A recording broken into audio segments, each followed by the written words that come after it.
మంత్రి ఉత్తమ్ కుమార్ రెడ్డి కీలక వ్యాఖ్యలు చేశారు. బనకచెర్లను తాము వ్యతిరేకిస్తున్నామన్నారు. ఏపీ బనకచెర్లను అడ్డుకోవడానికి అన్ని ప్రయత్నాలు చేస్తామని ఉత్తమ్ అన్నారు.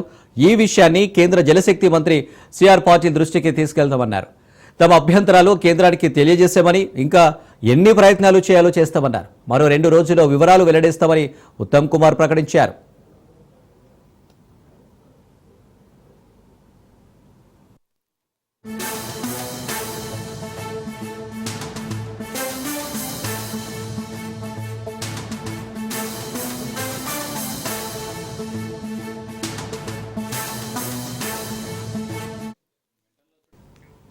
రైట్, ఇక బనకచెర్ల ఇష్యూపై ఉత్తమ్ కుమార్ వ్యాఖ్యలకు సంబంధించి డీటెయిల్స్ రాజు అందిస్తారు. రాజు, ప్రాజెక్టుకు సంబంధించినటువంటి వివాదం కొద్ది రోజులుగా ఏపీ తెలంగాణ మధ్య కొనసాగుతున్నటువంటి పరిస్థితి ఉంది. బనకచెర్ల ప్రాజెక్టు కనుక పూర్తయితే అటు భద్రాచలంలోని కొన్ని ప్రాంతాలు ముంపుకు గురవుతాయి. దాంతో పాటుగానే తెలంగాణకు కొంత ఇబ్బంది తలెత్తుంది అనేది కూడా ప్రధానంగా తెలంగాణ రాష్ట్ర ప్రభుత్వం పదే పదే కేంద్రం ముందు, అటు జలశక్తి శాఖ ముందు కూడా ఫిర్యాదు చేసినటువంటి పరిస్థితి అయితే ఉంది. ప్రధానంగా ఇటీవల బనకచెర్ల ప్రాజెక్టును కూడా తెలంగాణ రాష్ట్ర ప్రభుత్వం వ్యతిరేకించింది. దాన్ని కూడా ఉత్తమ్ కుమార్ రెడ్డి స్పష్టం చేశారు.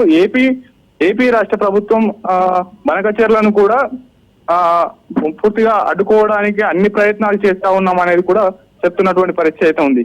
కేంద్ర జలశక్తి శాఖ మంత్రి సిఆర్ పాటిల్ దృష్టికి తెలంగాణ రాష్ట్ర ప్రభుత్వం ఇదే అంశాన్ని తీసుకువెళ్ళినటువంటి పరిస్థితి అయితే ఉంది. దాని మీద బనకచెర్ల ప్రాజెక్టు మీద పూర్తి స్థాయిలో కూడా తెలంగాణ రాష్ట్ర ప్రభుత్వానికి జరిగేటటువంటి అన్యాయాన్ని కూడా ఎత్తి చూపేటటువంటి ప్రయత్నం చేసినటువంటి సిచ్యువేషన్ అయితే కనిపిస్తా ఉంది. తెలంగాణకు జరిగేటటువంటి అన్యాయాన్ని వివరిస్తూనే ఆ ప్రాజెక్టుకు సంబంధించినటువంటి అభ్యంతరాలను కూడా లేవనెత్తినటువంటి సిచ్యువేషన్ అయితే కనిపిస్తా ఉంది.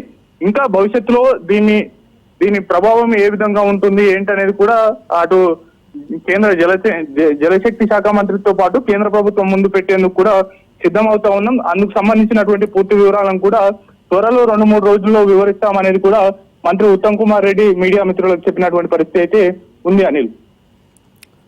Right Raju, thank you.